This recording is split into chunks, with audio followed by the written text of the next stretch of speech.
پڑے کہ اللہ نے کس کو کتنا دیا ہے، کب دیا ہے، کیوں دیا ہے، وہ بڑا بے نیاز ہے۔ حسد آپ کو تباہ کرے گا۔ دنیا میں پہلا گناہ جو ہوا تھا وہ حسد تھا۔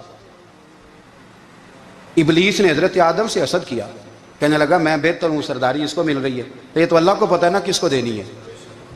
اور دنیا میں پہلا قتل حسد کی وجہ سے ہوا۔ حابیل قابیل کے درمیان حسد کا معاملہ تھا، خاتون کا نکاح اس سے کیوں ہو رہا ہے، مجھ سے ہونا چاہیے۔ حسد تباہی کرتا۔ آپ یقین کریں، یعنی دکاندار کے سامنے دوسری دکان پڑتی ہے اور پریشان ہو جاتا ہے، وہ کہتا ہے میرا کیا بنے گا، لا حول ولا قوت الا باللہ العلی العظیم، یعنی تیرا کیا خیال ہے کہ تیرے حصے کی روٹی وہ کھا جائے گا، اتنا چھوٹا دل، یعنی تیرا موقف یہ ہے کہ تیرے حصے کا نصیب اس تک چلا جائے گا، یہ تیری خواہش ہے۔ ایک دوسرے کی کمزوریاں بیان کرنا، اس کا تو مال ہی ناقص ہے جی، اس کے تو پاس ہی کچھ نہیں، یہ تو کمزور لوگوں کا طریقہ ہے۔ میرے رسول کریم علیہ السلام گزر رہے تھے، پت جھڑ کا موسم تھا، خزاں کا موسم تھا، درختوں کے پتے جھڑ رہے تھے، صحابہ کو ساتھ لے کے حضور گزرے اور ایک درخت کی ٹہنی کو پکڑ کے حضور نے ہلایا۔ صحابہ فرماتے ہیں کہ چھم چھم اس کے پتے گرے، زمین پر ڈھیر لگ گیا۔ حضور نے فرمایا دیکھا تم نے کیا ہوا؟ حضور ہاں۔ فرمایا کتنی تیزی سے پتے جھڑے ہیں، صرف تنا رہ گیا ہے اور خالی ٹہنیاں رہ گئی ہیں، کوئی حسن بچا ہے؟ حضور نہیں۔ تو نبی کریم فرمانے لگے جو حسد کرتا ہے نا اس کی نیکیاں بھی اسی طرح جھڑ جاتی ہیں، اسی طرح۔ اور ایک جگہ حضور فرمانے لگے جس طرح راکھ لکڑی کو آگ کھا جاتی ہے، جس طرح لکڑی کو آگ، جب آگ کھا جائے تو پھر لکڑی کو لکڑی نہیں کہا جاتا، راکھ کہا جاتا ہے، کوئلہ کہا جاتا ہے، اس کی اصل باقی یعنی اسے کھائی جاتی ہے۔ تو حضور علیہ السلام فرمانے لگے جس طرح آگ لکڑی کو کھا جاتی ہے، فرمایا اسی طرح حسد نیکیوں کو کھا جاتا ہے، نیکیاں رہتی نہیں۔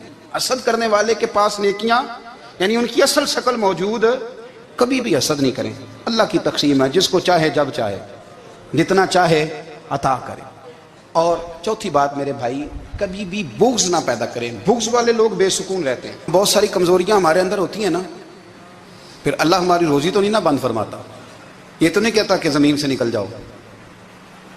اگر یہی والا معاملہ ہو جو ہمارا ہے کہ شادی پہ اس نے میرے ساتھ برا سلوک کیا تھا، اب ساری زندگی بغض رکھنا ہے، اگر یہی معاملہ فرشتے اللہ کی بارگاہ میں کہیں کہ یا اللہ اس نے فلانے دن شراب پی تھی، اب اس کو زمین میں نہیں رہنے دینا، نظام زندگی چلے گا؟ تو اگر اللہ ہمیں معاف کرتا ہے تو ہم بندوں کو معاف کیوں نہیں کرتے؟ آپ یقین کریں اتنی لمبی عداوتیں، اتنا لمبا حسد، اتنا لمبا بغض، اتنا لمبا۔ حدیث میں نے پڑھی، میں حیران رہ گیا۔ میرے نبی کریم علیہ السلام نے فرمایا اپنی بیوی سے کبھی بغض نہ رکھنا، اگر اس کی ایک بات ناپسند ہو تو اسے چھوڑ کے وہ بات دیکھو جو تمہیں پسند ہے۔ میں اس حدیث کو پڑھ کے سوچنے لگا کہ کیا بیوی کا بھی بغض رکھتے ہیں لوگ؟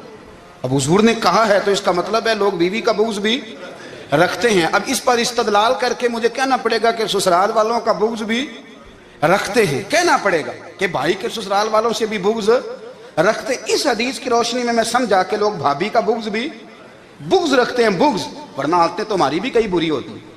اگر عادات ایک وجہ بنے اختلاف کی تو عادتیں تو ہماری بھی کئی بری ہیں، لیکن ہم اپنی بری عادتوں سمیت اپنے آپ سے پیار کرتے ہیں، اور سامنے والے کی ایک بھی عادت بری ہو تو اس سے بغض رکھتے ہیں۔ بغض نہ پیدا کریں۔ میرے نبی پاک علیہ السلام نے فرمایا کچھ چیزیں تمہارے دین کو مونڈ ڈالیں گی، تباہ کر دیں گی، کاٹ دیں گی۔ حضور کون سی؟ فرمایا حسد، تکبر اور بغض، یہ تمہارے دین کو تباہ کر دیں۔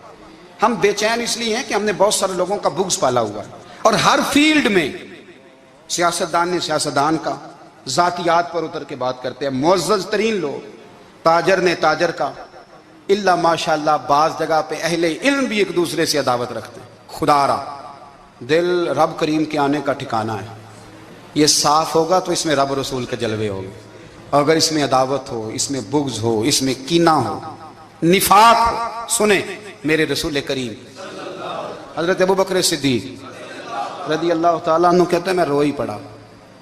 مکہ فتح ہوا نا تو اکرمہ بن ابو جہل نے پیغام بھیجا کہ میں نا کلمہ پڑھنے کے لیے آ رہا ہوں۔ بات لمبی ہے، میں موضوع پہ رہنا چاہتا ہوں۔ کہتے ہیں جب وہ آنے لگا نا تو نبی پاک نے ہم سب کو بلایا، ہم حاضر خدمت ہوئے تو حضور فرمانے لگے کہ اس کے باپ نے نا بڑا ظلم کیا ہے ہمارے ساتھ، ابو جال نے بڑا ستایا ہے, بڑی تکلیف دی ہے. آپ مجھے بتلائیں کہ وہ ایک دفعہ کسی شادی پہ بحث ہوتی ہے بیوی کے بھائی کے ساتھ, پھر ساری زندگی اس بیچارے کو معافی, وہ 10 دفعہ گھر آتا ہے معافی مانگنے پر, سوال ہی نہیں پیدا ہوتا میں ہو مجھے ہی کہہ دیا, یعنی پھر مجھے ہی کہہ دیا آپ نے, اور میری شان میں بے ادبی, اور پھر میں معاف کر دوں, توبہ توبہ توبہ, یہ کیسے ہو سکتا ہے, میری ناک نیچی ہو جائے گی, اور آپ نے مجھے کہہ دیا, سوال ہی نہیں پیدا ہوتا. اور یہ رونا میں اکثر ہوتا ہوں کہ شادی والے دن داماد صاحب کا زیادہ دماغ خراب ہوتا ہے. جب چھوٹی سالی کی شادی ہوتی ہے نا, اس دن اس کو بخار چڑھتا ہے, کوئی اس کو کان میں کہتا ہے تیری عزت نہیں کر دے, اس دن اس کا دماغ خراب ہو جاتا ہے, بچے اٹھا کے نکل آتا ہے, وہ بیچارہ سسر منتیں کر رہا ہوتا ہے کہ تیری مہربانی آ جا, یہ عزت کرا رہا ہے. تو میں نے کہا احتجاج کر کے جو عزت کرائی جاتی ہے وہ عزت نہیں ہوتی. ہاں یہاں مانگ کے عزت لیتے ہیں لوگ, یا احتجاج کی کوئی عزت ہے؟ آپ کے اندر کمالات اتنے ہوں کہ آپ کی عزت کرنے کو دل چاہے, یعنی مزہ آئے, یعنی لطف آئے, یعنی آپ دور بیٹھے ہوں تو کسی کا دل کرے آپ کو اسٹیج پہ بلانے کے لیے. یہ کیا بات ہوئی کہ چھائے جانا اور بھاگ کے آگے جانا, ان سے نکلیں. اکرمہ بن ابو جال کلمہ پڑھنے کے ارادے سے آ رہے ہیں, حضور علیہ السلام نے صحابہ کو بلایا. کتنی زیادہ دعوت رکھی جا سکتی تھی معاذ اللہ, کب سے وہ چلا تھا ظلم کرنے, اور اس کے بعد اس کا بیٹا شروع ہو گیا. کتنی باتیں تھیں جو ناقابل معافی تھیں, پر کریم رسول نے ہمیں بتلایا ہے کہ سکون والی زندگی کہتے کس کو ہے. جب سب لوگ جمع ہو گئے تو حضور نے فرمایا بھئی وہ کلمہ پڑھنے آ رہا ہے, اس کے باپ نے ظلم بڑے کیے ہیں, پر میری نصیحت یہ ہے کہ اس کے سامنے اس کے باپ کو کوئی برا نہ کہے, خبردار کوئی اس کے سامنے کوئی بات نہ کرے. اب وہ کلمہ پڑھنے آ رہا ہے, مطیع ہو کے آ رہا ہے, بان کے آ رہا ہے. کہتے ہیں اللہ کے رسول نے نا کافی دیر تک خطبہ دیا, بریفنگ دی, بات سمجھائی. جناب صدیق اکبر کہتے ہیں میں رو پڑا. ایک صحابی مجھے کہنے لگے تمہیں کیا ہوا؟ تو میں نے کہا میں مصطفیٰ کی رحمت پہ رو رہا ہوں.